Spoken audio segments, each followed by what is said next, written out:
January 1997. Man, 1996 just flew by. And now it's a brand new year. And eventually, I'm going to remember some specific things about what was going on in my life. But right now, all I remember is I was still working at O'Leary Arts. But eventually, towards the end of 1997, I do remember some very specific things. But since I don't, at this moment, let's just jump into the books that I read in 1997, January of 1997 specifically. And the first book was Edgeworks 2 by Harlan Ellison. This is a mix of fiction and nonfiction. It actually has two books in it. The first one is Spider's Kiss, which was originally titled Rockabilly. And it's a fictional story of a rock and roll, sort of rockabilly, very Elvis-like type of person. I thought it was very good, and I believe there is a copy of it in the Rock and Roll Hall of Fame in Cleveland. I've never been to the Rock and Roll Hall of Fame, so I can't verify that. But I think it says that in the introduction. And then the other book that's in there is called Stalking the Nightmare, and that's a collection of short stories and essays, which is why this is both fiction and nonfiction, because there's some essays in there. Again, Harlan Ellison, controversial figure, amazing writer. Then we have Babylon 5, Voices. This is book one. It is by John Vornholt, based on the TV series created by J. Michael Straczynski. And in this, there is first of all, in case anybody doesn't know, Babylon 5 is a space station for ambassadors of different alien races, amongst other people. You know, people coming and going. It's by a wormhole or a gate. It's man-made. So you've got the sort of military and the command structure, but then you have all these different ambassadors and just different people passing through, people trying to make a life, mix of aliens, different things. So in this book, there's a convention of telepaths, because telepathy is something that exists in this world. And there are some bombs, some terrorist activity, it seems. And the resident telepath, I believe it's Talia Winters. Yes, it is, because they switch telepath characters eventually in the show. But Talia Winters is the main suspect. And so Security Chief Garibaldi and Commander, is that her designation? Commander Susan Ivanova have to try and help Talia Winters, but the head of the Psi Corps, Alfred Bester, and his sidekick Gray, they believe Talia Winters is the killer, and so Garibaldi and Ivanova have to work sort of behind the scenes to try and clear Talia.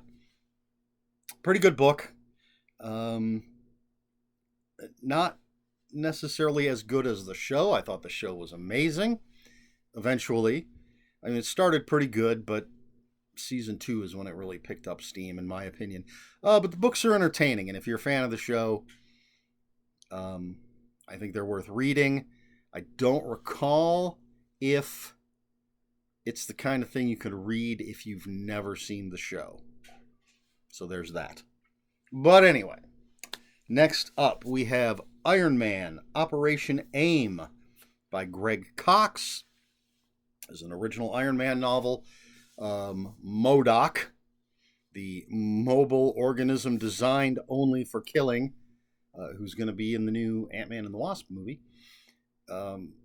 He steals something, some Stark tech, I believe, as part of this grand scheme that these villains always have. Iron Man recruits Captain America and War Machine to help him stop MODOK. It's okay. One of the things, I don't know, some of these older Marvel novels, like, didn't even seem to focus on the main character. Like, Iron Man doesn't feel like the main character necessarily of this book. And I think there was a Captain America novel came out around the same time that was the same way. So it's just okay. If you're a huge, huge Iron Man fan like I am, maybe it's worth reading. Then we have Doc Savage, The Whistling Wraith by Kenneth Robeson. And this monarch from some made up country is in Washington and disappears. And so the government calls in Doc Savage to find out what happened.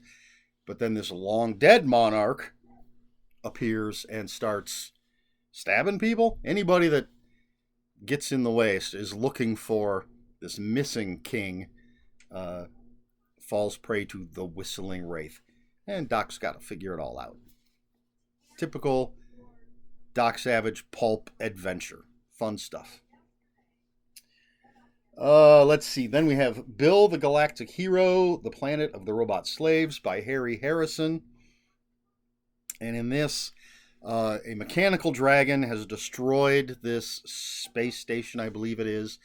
And so Bill and some others in the military are sent to the planet that this mechanical dragon came from, and they find these self-replicating robots and a conflict. Apparently some of the robots are slaves, and Bill, gets involved. It's comedy, satire, and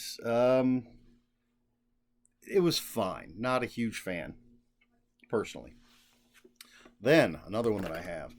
This was the last book I needed to complete my collection of these books. It was the hardest one to find. I had to get it on eBay. Find it at a reasonable price anyway. And so this book that I read in January of 1997 is Tarzan at the Earth's Core by Edgar Rice Burroughs. I know it's not perfectly clear because my lighting isn't that great. I love these covers. So this is basically a crossover between Tarzan and Edgar Rice Burroughs' Pellucidar series. So David Innes, the main star of the Pellucidar books, is being held captive in the center of the earth, and Tarzan puts together an expedition to go down and rescue him. But this is not Tarzan's jungle. There's, dinosaurs and all sorts of weirdness going on. Tarzan's out of his element. But he's gonna pull through. It's Tarzan. And it's only the 13th book out of 20 some. But great stuff. I'm a huge fan of Tarzan. Big fan of the Pellucidar books.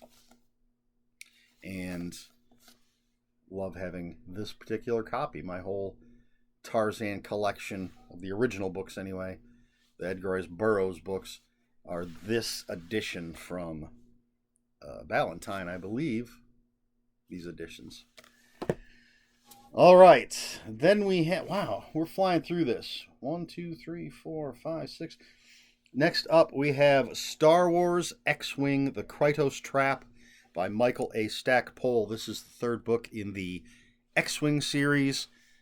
And spoilers for the second book, the Rebels have taken over Coruscant, the center of the Empire, the city planet. But, it's not easy to hold on to, and there's some stuff going on, and there's a sort of a counter rebellion that wants to take the planet back. And is it Tycho Selchu? One of the characters, one of the X-Wing pilots, is on trial for treason. One of the other X-Wing pilots was captured and is being held prisoner by Iceheart, Isan Isard, however you say her name. And he's going to discover that he may have the Force powers anyway. Again, more exciting for me anyway, exciting Star Wars X-Wing stuff with mostly original characters, so anything can happen. And then finally we have Doomsday Exam, which is by Nick Pallotta, which is a Bureau 13 book. Bureau 13, it's one of those secret government organizations that deals with the supernatural threats that the world doesn't know about. And in this one, there is a prison break from Bureau 13's prison. So all of these supernatural threats have escaped. And one in particular is a guy that wants to basically absorb all of the magic in the world and become a god. And so the Bureau and our main character are a little short-handed, so they grab the students, the graduating class essentially, from the Bureau's academy. So they're taking all these fresh-faced, not completely trained agents into the field to try to stop this guy. Could be fun. I don't recall. The storylines interest me, but I do not remember too much about them. I know this, having gone through this list and made other videos, I know this is the second one that I read. So it must have been good enough for me to read it, read a second one, or at least, give it a second try. But Bureau 13, Doomsday Exam, Nick Pallotta. That is the final book that I read in January of 1997. Not a lot. How many is that? Looks like 8. So yeah, that's it. I don't know what else to tell you. I don't really have a question. Things are still kind of weird around here. Not that I normally have a question anyway, but I didn't. I'm fitting in this video while I have the time. So just do any of these sound interesting to you? Let me know. Or have you ever visited the Rock and Roll Hall of Fame? Do you have any interest in visiting the Rock and Roll Hall of Fame? Personally, I don't. It's not my kind of thing. As much I love music, but it's just, I would go if a bunch of people were like, hey, we're going. You want to come with us? We're making a day of it. But it's not something I plan on doing. But what about you? Is that the kind of thing that interests you? And which of these books would interest you, if any? Let me know in the comments below. If you have any comments, questions, or corrections, please put those in the comments below. As always, comments are open for spoilers. Just post a spoiler warning. We try to be polite here on my channel. Please like, share, and subscribe. All the usual YouTube stuff. If you'd care to follow me on other social media, my Twitter is @Ronan5757.